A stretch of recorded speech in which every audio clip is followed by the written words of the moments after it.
Preuve de l'existence d'un moteur aux yeux d'Aristote, grand philosophe grec, moins 384, moins 322.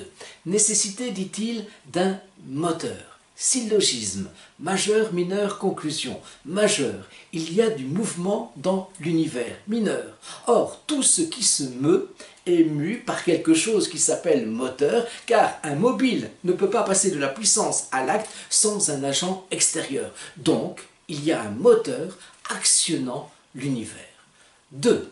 Nécessité d'un premier moteur.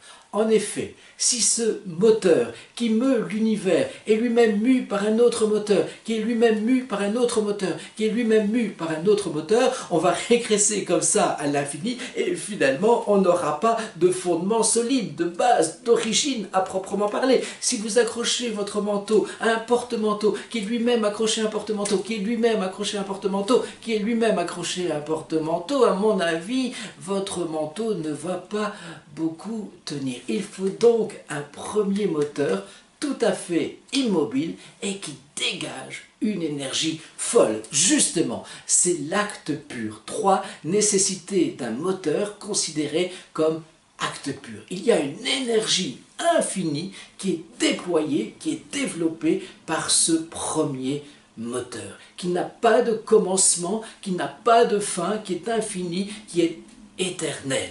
Et donc, souvenez-vous, j'avais opéré la distinction entre puissance d'une part et acte d'autre part. Étant puissance, c'est potentiel, c'est un principe imparfait de l'être, puisque ça n'est pas, c'est potentiel, c'est en puissance de, mais ce n'est pas réalisé, ce n'est pas tangible, ce n'est pas visible.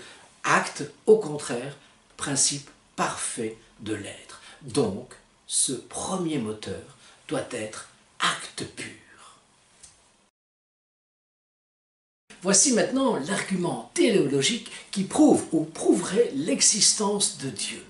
Téléologique, voilà un terme bien compliqué. Il est dérivé du grec, bien sûr, téléos, final, achevé. On parle donc de l'existence des fins dans la nature. Fin qui implique l'existence d'un principe intelligent, d'un principe ordonnateur du monde, d'un principe créateur. Et ça renvoie à la célèbre phrase de Voltaire, au célèbre distique de Voltaire, à savoir: l'univers m'embarrasse, et je ne puis songer que cette horloge existe, et n'est point d'horloger.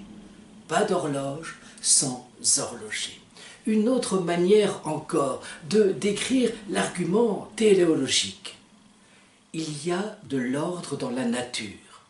Or, cet ordre dans la nature ne peut pas être produit par la nature elle-même, parce que la nature est incapable de produire spontanément de l'ordre. Donc, la cause de l'ordre dans la nature est intentionnelle.